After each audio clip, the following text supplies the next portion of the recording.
Kita berdoa.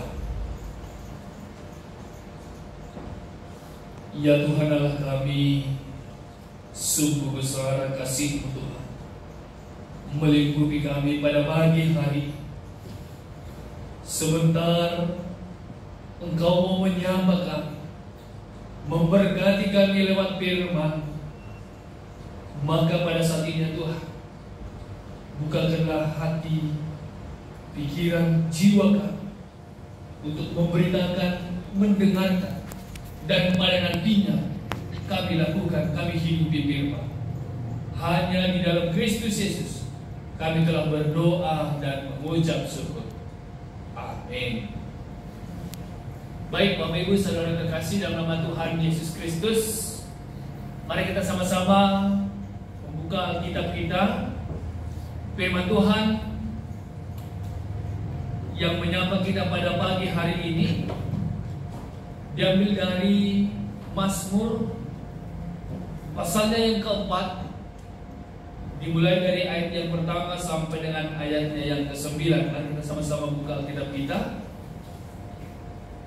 Dari Mazmur pasalnya yang keempat, dimulai dari ayat yang pertama sampai dengan ayatnya yang ke-9. Baik saudara terkasih, saya akan memberitakan untuk kita semua. Mari kita ikuti di dalam hati kita. Beginilah firman Tuhan. Doa pada malam hari. Untuk pemimpin biduan dengan permainan kecapi Mazmur Daud.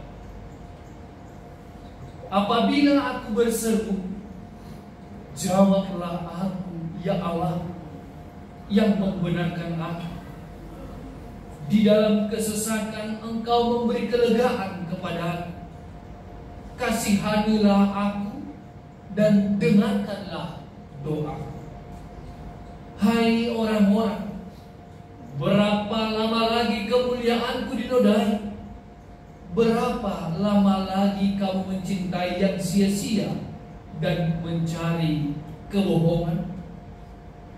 Ketahuilah bahwa Tuhan telah memilih baginya seorang yang dikasihi. Tuhan mendengarkan apabila aku berseru kepadanya. Biarlah kamu marah, tetapi jangan berbuat dosa. Berkata-katalah dalam hatimu di tempat tidurmu, tetapi tetaplah diam. Persembahkanlah korban yang benar dan percayalah kepada Tuhan. Banyak orang berkata, siapa yang akan memperlihatkan yang baik kepada kita? Biarlah cahaya wajah-Mu menyinari kami, ya Tuhan. Engkau telah memberikan sukacita kepada lebih banyak daripada mereka yang ketika mereka kelimpahan gandum dan anggur. Dengan tentram aku mau membaringkan diri lalu segera tidur, sebab hanya Engkaulah ya Tuhan yang membiarkan aku diam dengan aman. Terpujilah nama Tuhan. Shalom bagi kita semua. Shalom. Mungkin boleh kita sapa samping kiri kanan kita. Kita katakan, cahaya wajah Tuhan menyinari kita. Sembari kita juga memberikan wajah senyuman terindah juga yang dari Tuhan, ya. Amin. Amin. Baik, Ibu Bapak terkasih dalam nama Tuhan Yesus Kristus, perikop kita telah melihat dengan seksama, yaitu berbicara tentang doa pada malam hari. Berarti dalam kitab Mazmur ada beberapa yang menjadi jenis-jenis doa yang disampaikan pemazmur kepada Allah. Mazmur 4 dia mengatakan doa pada malam hari. Pasalnya yang kelima dia juga menyebut tentang doa pada, yang buka kitabnya, doa pada pagi hari. Pasalnya yang keenam juga dikatakan doa pada dalam pergumulan. Nah, berarti ada beberapa doa yang disampaikan pemazmur. Ada pagi, ada malam, ada saat dalam pergumulan, ada sedang menghadapi musuh. Nah, Maka dari isi doa ini, Ibu Bapak terkasih, kita boleh melihat bagaimana keadaan hati pemazmur, bagaimana imannya, dan bagaimana juga dalam isinya kita melihat pergumulan-pergumulan yang dialami oleh pemazmur dalam hidupnya. Sama nggak doa kita pagi hari, malam hari, doa makan, doa tidur, sama nggak Bapak Ibu? Beda. Ada orang malam hari doanya itu juga. Yang pasti kita berdoa ya malam hari ya. Pagi hari juga pasti kita berdoa. Maka apa yang boleh kita perhatikan dari khotbah kita pada pagi hari ini? Ternyata yang pertama adalah dalam isi setiap doa pemazmur, dia mau menyatakan kepada kita, pemazmur benar-benar menggantungkan dirinya pada Allah. Ini yang pertama. Dalam setiap keadaan suasana hatinya, baik suka dan duka, dia menggantungkan dirinya dalam doanya kepada Allah. Ini merupakan pelajaran berharga juga bagi kita. Bahkan setiap ungkapan dalam doanya, dia menyatakan itu dalam doanya dengan penuh keyakinan iman kepada Tuhan. Dan dia mau Allah yang bertindak ketika dia sudah menyampaikan doa-doa.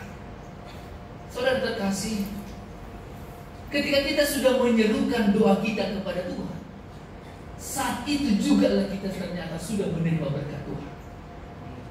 Saat kita sudah bercerita kepada Tuhan dalam setiap keadaan hati, suasana diri kita, ternyata di situ juga secara perlahan kita sudah menerima loh.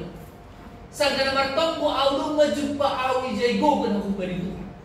Bukan hanya ketika doaku dijawab, tidak. Tapi ketika aku sudah bercerita, ternyata beban berat dalam hidup ini pelan-pelan juga bisa saya keluarkan. Maka ini yang menjadi topik pertama. Dan ini juga yang menjadi satu rahasia terbesar dalam diri pemazmur. Mengapa hidupnya dia merasakan damai, sukacita, seolah-olah tanpa beban. Ternyata rahasia daripada pemazmur adalah dia menggantungkan seluruh hidupnya kepada Tuhan. Apapun menjadi keadaan suasana hati kita. Yang kedua, Ibu Bapak terkasih, pemazmur di sini dia mau mencari pembenaran dari Allah. Dia tidak mencari pembenaran dari manusia. Ketika kita meyakinkan orang supaya kita ini terlihat benar. Kita mencoba mencari perhatian dari orang-orang supaya kita mau memperlihatkan diri kita ini benar. Tapi pemazmur maka tahu buat tebali sonya diotina Bapak. Pemazmur dia hanya mau mencari pembenaran yang daripada Tuhan. Bagaimana pun usaha kita untuk mencari pembenaran dari orang-orang di sekitar kita, kalau cara pandang mereka sudah salah terhadap kita, maka kita akan tetap salah di hadapan mereka. Bagaimana pun kita melakukan suatu kebenaran. Maka pemazmur mengajak kita pada pagi hari ini. Dia mau mengatakan mencari pembenaran dari Tuhan Allah. Ayat 2. Apabila aku berseru, jawablah ya Allah yang membenarkan aku. Berarti dia mau mencari pendapat pujian dari Allah, bukan dari manusia. Dia hanya mau Allah lah yang melihat ke dalam hatinya. Karena Allah yang tahu bagaimana hidupnya yang sebenarnya. Ketika semua orang juga mempersalahkan kita, Bapak Ibu, namun ketika kita sudah melakukan hal yang benar, biarlah Tuhan yang mengatakan engkau sudah benar anakku. Mau orang lain berkata kita salah, kita tidak tepat di hadapannya, namun biarlah pembenaran itu berada dalam perkataan Allah kepada kita.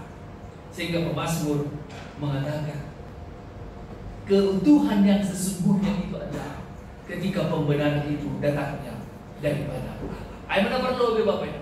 Apa yang boleh kita pelajari dari setiap isi doa pemazmur? Ternyata sebagai pemazmur yang memang sudah dekat dengan Tuhan, menggantungkan dirinya kepada Tuhan, ternyata juga tidak terlepas dari segala pergumulan hidup. Langkah behalak dari pertonggo mitur lama dong bepertulun di Bapak Ibu. Bukan juga sebagai orang yang sudah dekat dengan Tuhan langsung persoalan itu juga tidak ada dalam dirinya. Namun pemazmur menghadapi tidak kita banyak ayat napa teluhun Hai orang-orang, berapa lama lagi kemuliaanku dinodai? Aduh, artinya berapa lama lagi kemuliaanku dinodai? Artinya ada usaha-usaha daripada orang-orang untuk menjatuhkan kepemimpinannya. Bapak Ibu saudara kasih, ada saat ini kita yang sedang mengalami orang tidak suka dengan kita, nama bosok. Mungkin di kalangan pekerjaan kita ada orang yang tidak suka dengan keberadaan kita. Bahkan ada orang yang berusaha untuk menjatuhkan kita. Ada Bapak Ibu? Atau posisi kita dalam pekerjaan pun, dalam hal apapun.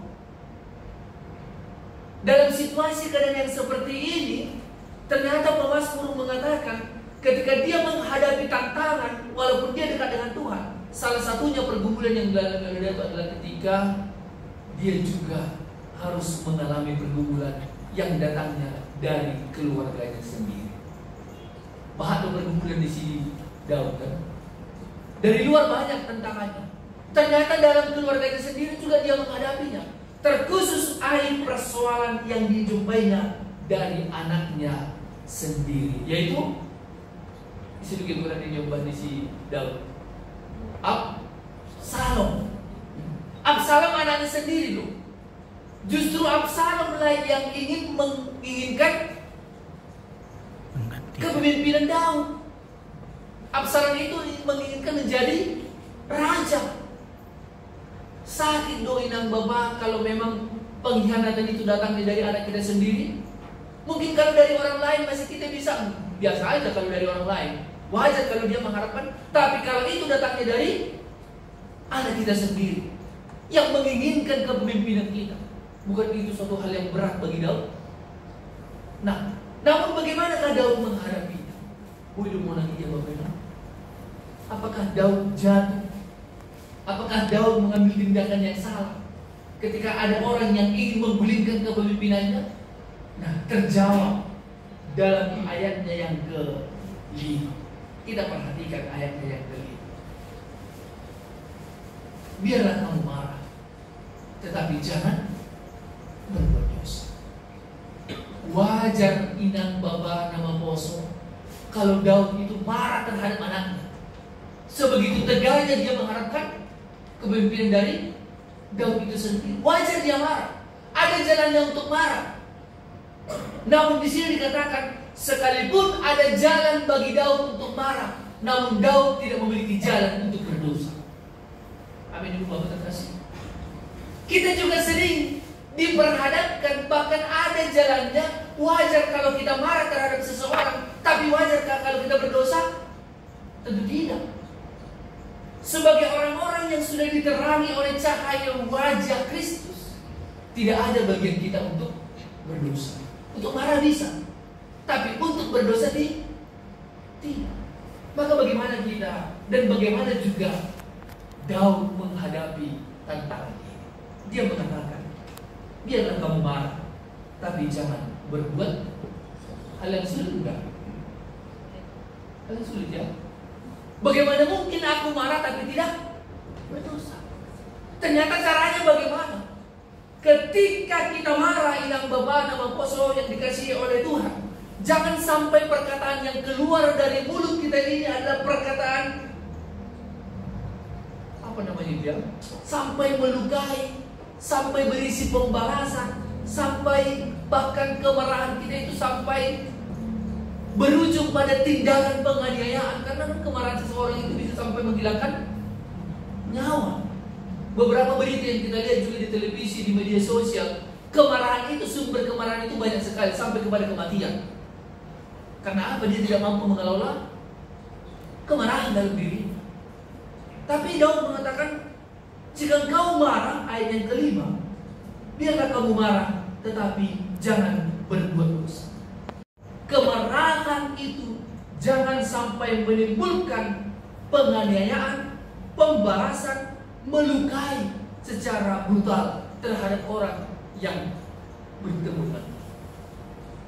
Tapi apa yang harus kita lakukan? Ayat 5 Isu bicara, berkata-katalah dalam hatimu di tempat tidur dan tetaplah diam. Nah, apa maksudnya?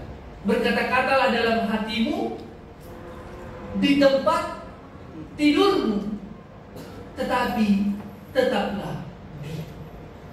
Berarti pemazmur mengajak kita, inang Bapak, kalau kita dalam kemarahan, maka perbanyaklah menimbang di dalam hati hal apa yang harus sepantasnya saya lakukan.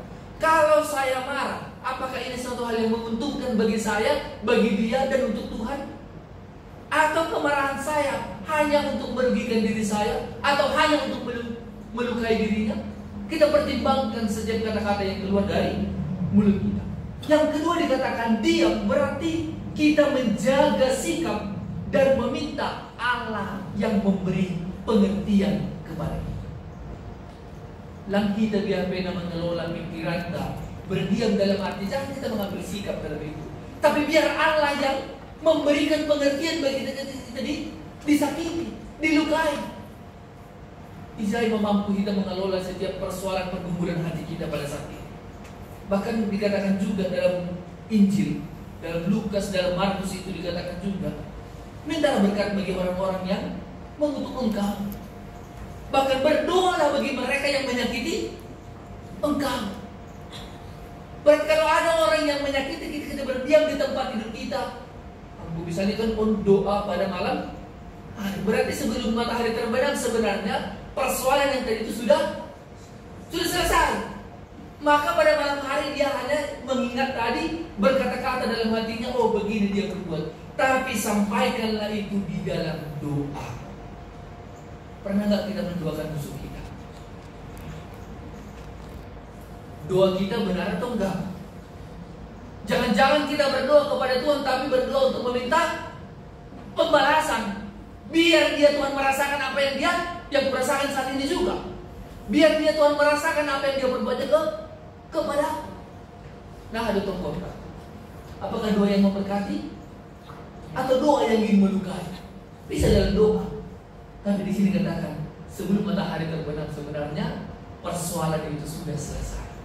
Maka pada malam hari kita tinggal berkata-kata dalam diri kita, oh dia melakukan itu kepada saya, dan kita bawa di dalam doa. Itu yang kedua yang boleh kita lihat. Yang berikutnya itu Bapak terkasih dalam nama Tuhan Yesus Kristus, banyak sekali hal yang fatal ketika kita terus menyimpan kemarahan. Ada kisah seorang tim bos proyek. Di akhir tahun dia melakukan kunjungan melihat lokasi pekerjaan suatu bangunan proyek besar. Dan memang bapak ini sering sekali marah. Sedikit-sedikit pasti dia marah. Di bagas mobil penuh marah-marah dia, balik supir. Maka setibanya dia di lokasi, dia melihat ada orang yang santai kipas-kipas yang bapak terkasih. Lah turun rumah naik dari tinggi. Dia langsung turun, dia langsung bilang kepada Nijirai, saya duduk di sini bisa bulan 5 juta. Minta nomor rekening. Langsung ditransfer mana 2 bulan. Nah 2 bulan tak usah kau datang lagi di sini. Pulang boleh patah tengah malam kerja di hijau. Dia langsung pergi. Lantas orang-orang yang melihatnya setelah mereka duduk santai, ada orang menunggu kembali bos karya. Pak, kami kapan dapat THM? Ambil THM. Nih Bapak. Tunjangan hari marah. Misalnya menunggu tunjangan hari raya. Tapi dia mengatakan tunjangan hari. Kenapa kamu bilang begitu? Iya Pak, soalnya tadi ada orang yang Bapak marahi langsung dapat uang 10 juta. Bapak suruh pulang. Kami kapan Pak? Kau mau juga saya pecat? Ya enggak lah Pak. Terus Bapak kenapa pecat dia? Ya iyalah kalau bekerja enggak. Orang bekerja dia. Ya iya Pak. Orang dari dia yang mengantar makanan dari sini. Bukan anggota Bapak itu. Tapi itu orang yang mengantar makanan untuk kami. Ya wajar dia duduk Pak. Enggak sama pekerjaan kami dengan ay merugi di inang Bapak anggo pedas-pedas dari tinggi. Ada yang sudah pernah mengalami? Kemarahan itu membawa hal yang fatal dalam diri kita. Bukan hanya soal fisik kita, tapi soal kondisi kita juga bisa mengakibatkan kalau kita sering tanpa memikirkan dulu. Banyak tips memang dikatakan supaya kita tidak sering marah, tapi memang karakter kemarahan ini sering sekali memang siapa sih yang suka marah? Kalau suka marah, gak ada yang suka marah sebenarnya. Dan kita juga nggak menginginkan orang-orang kita berada di dekat orang yang suka. Dan kita juga nggak nyaman dengan orang yang suka marah. Yang sukanya adalah yang ramah-ramah. Ya, jangan marah-marah, tapi sukanya yang kalau ramah-ramah pasti kita suka. Nah, ijon ia jarang berubah. Mari kita selesaikan segala kemarahan kita. Jangan sampai berdosa. Ini yang dikatakan firman Tuhan. Yang berikutnya yang Bapak terkasih, sungguh hal yang baik bagaimana ketika isi-isi dua pemazmur ini juga memberikan pengajaran bagi kita. Yang berikutnya adalah ketika pemazmur itu juga menjaga hubungannya yang baik dengan Tuhan, di mana dia mempersembahkan korban yang benar bagi Tuhan. Pemotong kondisi ini, dia tadi sudah mencoba bercerita dengan Tuhan. Walaupun dia juga menjaga dirinya supaya tidak marah, ternyata yang ketiga juga dia tetap menjaga hubungannya. Dia selalu melakukan apa yang menjadi kewajibannya bagi Tuhan. Dia tidak mengambil yang bukan bahagiannya. Dia mempersembahkan korban kepada Allah. Sehingga dengan demikian, dengan melakukan segala rentetan yang tadi itu, dia boleh hidup dalam damai, aman, dan tenang. Inilah kunci rahasia yang disampaikan pemazmur bagi kita. Maka dia mengatakan itu semua boleh terjadi karena apa? Karena memang di ayat yang ke-8, engkau yang memberikan sukacita kepada aku lebih banyak daripada mereka ketika kelimpahan gandum dan anggur. Langkah dong bandingan minang Bapak. Apapun yang dunia berikan kepada kita, ternyata itu tidak sebanding ketika pemazmur benar-benar hidup dalam kekudusan. Dia menjaga supaya dia tidak berdosa, dia tetap mempersembahkan korban, dia menjaga hubungannya dengan Tuhan. Itu jauh lebih indah yang dia rasakan dibanding dengan hasil panen gandum, anggur, dan sebagainya. Terkadang kita mengejar hal yang dunia ini untuk membuat hati kita tentram, damai, tenang, bahagia. Ternyata pemazmur mengatakan, saya mendapatkan bukan dari situ, lebih dari situ ketika saya hidup di dalam kebenaran. Mazmur banyak sekali bercerita tentang jalan orang benar, jalan orang fasik. Berbahagialah orang yang hidup menurut Taurat Tuhan, dan itulah orang yang berbahagia. Maka dengan demikian, ketika sukacita itu sudah menjadi bahagian daripada pemazmur, ayat mana membaik, ayat siap Bapak. Sama-sama kita buka dalam ayat yang ke-9.